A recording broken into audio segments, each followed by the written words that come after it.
And welcome everyone. स्वागत है आप सभी का हमारे यूट्यूब चैनल IAS पॉइंट में। गाइस, आई होप आप सभी लोग काफ़ी अच्छे होंगे और आप सभी की स्टडी भी काफ़ी अच्छे से चल रही होगी।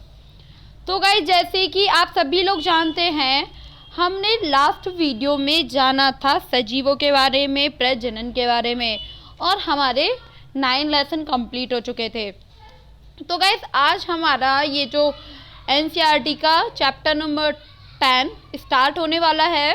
आज हम लोग इसको अच्छे से पढ़ेंगे। जैसे कि आप सभी लोग यहाँ पे देख पा रहे हैं, चैप्टर के नेम है गति एवं दूरियों का मापन। इसके बारे में आज हम अच्छे से डिस्कस करने वाले हैं। और मेरे को अच्छे से पता है आप सभी लोगों के भी 9 लेसन एकदम कंप्लीट हो चुके होंगे और आप सभी को एक एक टॉपिक के बारे में अच्छे से पता होगा और पता होना भी चाहिए। ओके, तो गाइस, आप मुझे अच्छे से सुनेंगे। काफ़ी इम्पोर्टेंट ये लेसन है और काफ़ी गति है, दूरियां क्या होता है, मापन क्या होता है, इसके बारे में हमें अच्छे से पता होना चाहिए। तो गाइस, चैप्टर स्टार्ट करने से पहले हम ये जान लेते हैं कि इस चैप्टर में हमें कौन कौन सी बातें बताई जाने वाली हैं।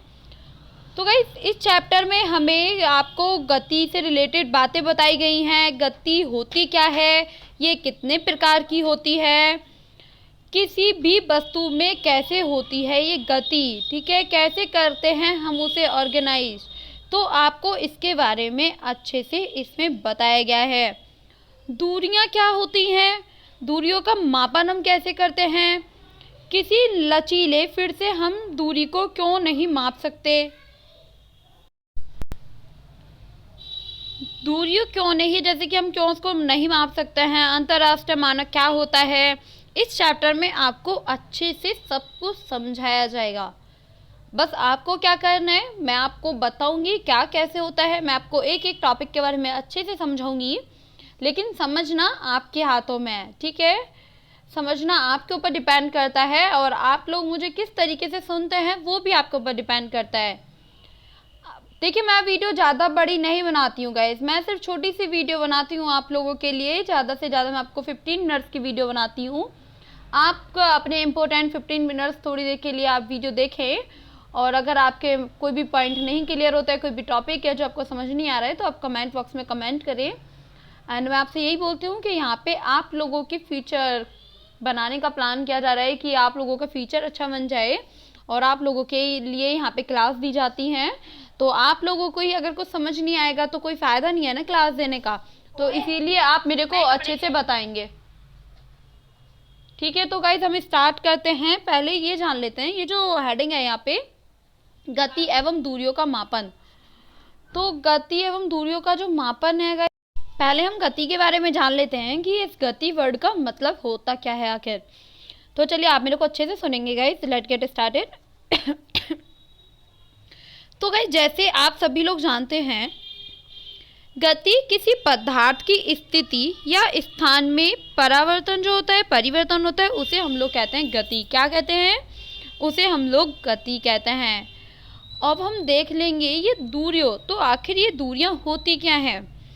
किसी भी दो बिंदु के बीच का अंतराल, बीच का गैप, उसे हम लोग कहते हैं दूरियां, ठीक है। आपको अच्छे से समझ लेना है। अब हम देखेंगे जो हमारा थर्ड वर्ड है वो है मापन। तो आखिर मापन क्या होता है, किसी भी पदार्थ का जो विशिष्ट मान होता है उसे हम लोग कहते हैं मापन।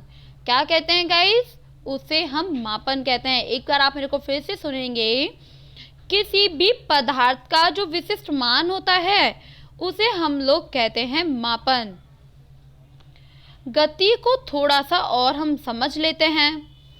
कोई भी पदार्थ है गाइस, मान लो आप बॉल लेते हैं, ठीक है। तो बॉल को अगर हम हीट करते हैं तो बॉल अपनी स्थिति में परावर्तन होगा, ठीक है, परिवर्तन होता है उसमें। तो कोई प्ले, या फिर आप ले सकते हैं कि कोई भी प्लेस है, उसके डायरेक्शन में चेंज होता है, वह एक स्थान से अन्य स्थान में परिवर्तित होती है, तो उसकी स्थिति में क्या होता है, परिवर्तन हो रहा है। तो डेट्स मीन गति हो रही है। आपको अच्छे से समझ लेना है क्या हो रही है, गति हो रही है एक तरीके से। तो मैं आशा करती हूँ आप सभी लोगों को मेरा समझाया हुआ काफ़ी अच्छे से समझ आ रहा होगा। अगर किसी का कोई भी डाउट है तो आप मुझे कमेंट बॉक्स में कमेंट कर सकते हैं। तो गाइस जैसे कि फॉर एग्जांपल हम जाने, पल के झपकना भी एक गति ही है, ठीक है। आप सभी लोग पल के झपकाते हैं, तो पलक जो झपकती है ना, वो भी एक गति है। बोलना, जिस तरीके से मैं आपको बोल के कुछ चीज़ समझा रही हूँ, कोई भी टॉपिक मैं आपको एक्सप्लेन कर रही हूँ, उसको डिस्कस कर रही हूँ आपसे, तो तो गाइस वो भी एक तरीके से गति करना ही होता है, ठीक है। पृथ्वी पर जितनी भी वस्तु हैं वो भी गतिशीलता में ही हैं, ये भी आपको अच्छे से समझ लेना है। वो सभी गति कर रहे हैं अपने आप में। और गाइस आई होप आइए आपको अच्छे से समझ आ गया होगा। दूरियों के बारे में अगर हम देखें तो आप ले सकते हो अपना घर, ठीक है, घर ले सकते हैं, हॉस्पिटल ले सकते हैं। तो घर से हॉस्पिटल के बीच, ठीक है, घर और हॉस्पिटल के बीच की जो दूरी है, आप पृथ्वी, जैसे कि आप ले सकते हैं पृथ्वी, पृथ्वी से सूर्य तक की जो डिस्टेंस है उसे हम लोग दूरी कह रहे हैं। क्या कह रहे हैं गाइस? उसे हम लोग दूरी कह रहे हैं। अब मापन का देख लेते हैं थोड़ा सा। अब हम थोड़ा सब कुछ समझते चलेंगे, क्योंकि देखिए गाइस एक एक टॉपिक को तब तक हम अच्छे से क्लियर नहीं करेंगे। हमें एग्ज़ाम विद एग्जांपल हम उसको समझेंगे, क्योंकि एग्जांपल से काफ़ी कुछ क्लियर हो जाता है डाउट। तो ठीक है, अब हम देखते हैं मापन। तो मापन होता है, आप मेजरमेंट आप इसको बोल सकते हैं, ठीक है। मापन होता है या फिर किसी भी वस्तु का विशिष्ट वैल्यू होती है। हो सकता है वह कितना साइज है, कितना लंबाई में है, कितना चौड़ाई में है, कितना ऊंचाई में है, कितना डिग्री में है, कितनी डिग्री में वो झुका हुआ है या फिर खड़ा हुआ है, वो मापन होता है। ये किसी भी पदार्थ का विशिष्ट मान होता है, आपको अच्छे से समझ लेना है। अब हम देख लेते हैं यातायात की कहानी। आप सभी को पता है कि प्राचीन काल में जो लोग होते थे, वो उनके परिवहन का जो माध्यम होता था वो कुछ सारे पेड़ पौधे होते हैं ना गाइस, पेड़ पौधों की जो लुगदी होती है उसको बांध के वे पानी के सहारे, पानी के माध्यम से एक जगह से दूसरी जगह जाते थे। वही मतलब जो उन्होंने पेड़ की जो लुगदी होती थी उसका जो उन्होंने वो बनाया था एकदम नाव जैसा, तो उनके लिए वही उनकी नाव होता था। जैसे ही चक्के का आविष्कार हुआ, तो चक्के के आविष्कार ने जैसे ही पूरी दुनिया को बदल डाला। अब वो बड़े बड़े जो दूरियां थी वो भी तय होने लगी। कई सारे वाहनों में जो कई सारे कार वगैरह होते हैं, तो उसमें भी आजकल चक्के का यूज़ किया जाता है। तो ये है गाइस कि इसका आज भी काफ़ी उसमें यूज़ किया जाता है। आप इसको ले सकते हैं कि जो इसका यूज़ किया जाता है, चक्के का जो यूज़ होता है, जैसे कि आप जानते हैं बैलगाड़ी से लेके वायुयान होता है, तो वायुयान के जो चक्के का यूज़ हो रहा है गाइस, तो वो आज भी हो रहा है उसमें। और आज इसी चक्के के सहारे हम बहुत सारी दूरियों को तय कर पा रहे हैं, ये भी आपको अच्छे से समझ लेना है। प्राचीन काल में कैसे दूरियों का मापा, मतलब प्राचीन काल में दूरियों को कैसे मापा जाता था, अब हम लोग ये देख लेंगे, ठीक है। आप इसको भी अच्छे से समझेंगे। तो गाइस प्राचीन काल में जो दूरियां होती थी, जिसको कदमों के सहारे या फिर पग, ठीक है, पग बोलते हैं, दो पग है, ब्लांद वगैरह भी बोलते हैं, आप लोगों को अच्छे से पता होगा। जैसे आप इस पिक्चर में भी यहाँ पे देखेंगे, ठीक है, आप लोग यहाँ पे पिक्चर में भी देख पा रहे हैं, छोटी दूरी को मापने के लिए हाथ व उंगलियों का यूज़ किया जाता था। तो क्या मापक ठीक था या फिर सही नहीं था, ठीक है, कोई डाउट रहते थे या नहीं रहते थे, आप मेरे को कमेंट बॉक्स में बताएंगे। तो देखिए गाइस, एक तरीके से तब उंगलियों से, हाथों से मापते थे, तो मैं इसके बारे में भी आपको बताऊंगी कि इससे क्या एक तरीके से प्रॉब्लम होती होगी। तो इससे क्या होता है कि तब वो लोग एक तरीके से उसका यूज़ करते थे। अगर किसी की दूरी को अलग अलग व्यक्ति, एक ही दूरी है, ठीक है, अलग अलग व्यक्ति उसको अपने पैरों से मापता है, तो उसका मेज़रमेंट अलग होगा, ठीक है, अलग अलग होगा उसका मेज़रमेंट। वो कैसे? देखिए, कोई छोटा व्यक्ति है, तो जो छोटा व्यक्ति है वो अपनी द फिंगर से आप फिंगर से या फिर वो अपने पैरों से तो उस दूरी को मापता है। तो किसी का छोटा साइज होता है पैर का, किसी का बड़ा साइज होता है, तो वो क्या होगा एकदम सिक्वेंस में या फिर एकदम इक्वल नहीं बैठने वाला है। ठीक है, तब इक्वल नहीं बैठेगा वो। तो आप लोग अच्छे से बिल्कुल समझ पा रहे होंगे। तो इसी तरीके से होता है। हम एग्जाम्पल ले लेते हैं कि 10 मिनट की ठीक है लंबाई हुई, उसे मापने के लिए किसी के पैरों की संख्या 10 होती है। हो सकता है कि कोई और व्यक्ति अपने पैर मापे तो उसकी संख्या 15 हो। तो ये सब यूज़ बेकार हैं। ठीक है, इन सब का यूज़ एक तरीके से बेकार है, एक तरीके से डाउट ही वहाँ पे प्रेजेंट रहते हैं। तब भी हम मापते हैं तो डाउट वहाँ पे रहेंगे। एक बार आप एग्जाम्पल को फिर से समझेंगे तो 1 मिनट का सॉरी। तो क्या होता है कि यहाँ पे फिर से एग्जाम्पल को सुनेंगे। 10 मिनट की लंबाई, उसे मापने के लिए किसी के पैरों की संख्या 10 हो सकती है। एक ही लंबाई हमें मापनी है।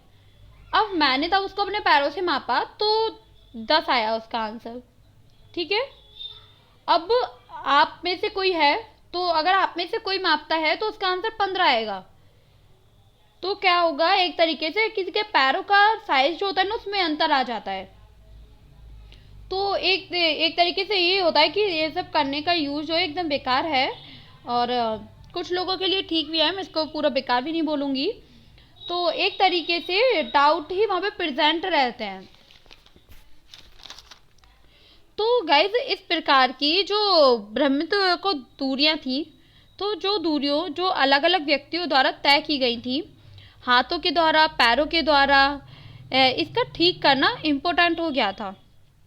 क्योंकि हर किसी के बंदे का डाउट रहता था उस टाइम पे, तो इसका ठीक करना काफ़ी इम्पोर्टेंट हो गया था। इसीलिए आविष्कार हुआ था मानक का। अब मानक क्या होता है ये हम लोग थोड़ा सा जान लेते हैं। मानक एक ऐसा स्टैंडर्ड है, ऐसी प्रमाणिक मान है, इसे पूरे विश्व के वैज्ञानिकों द्वारा स्वीकार किया गया। मानक किसी भी वस्तु का वह प्रमाणिक मान है। तो मानक का जो यूज़ होता था, मानक का उपयोग आज भी पूरे विश्व में किसी भी दूरी को आसानी से माप सकते हैं। यहाँ पर हाथ, पैर, उंगलियाँ यूज़ नहीं होती है और एक प्रमाणिक मान का यूज़ हो रहा है किसी दूरी को मापने के लिए। आपको अच्छे से इसको समझ लेना है। अब हम देख लेते हैं हमारा एक और, ये जो हमारा टॉपिक है वो है मापन के मानक मात्र।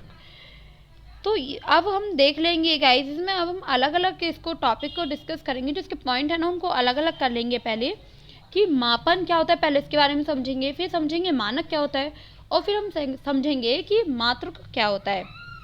ठीक है, तो आप इसको समझेंगे कि जो मापन है, मापन किसी भी वस्तु का एक निश्चित परिणाम होता है। आप फिर से समझेंगे, मापन किसी भी वस्तु का एक निश्चित परिणाम होता है।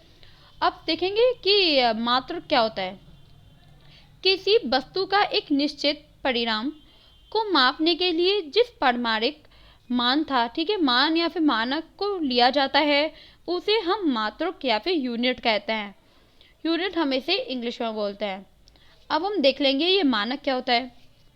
किसी भी राशि को मापने हेतु प्रयोग किए जाने वाला इकाई, जो एकदम आप इसको बोल सकते हैं प्रचलित हो या फिर शब्द स्वीकृत हो, तो इसको हम क्या कहते हैं, इसको हम मानक कहते हैं।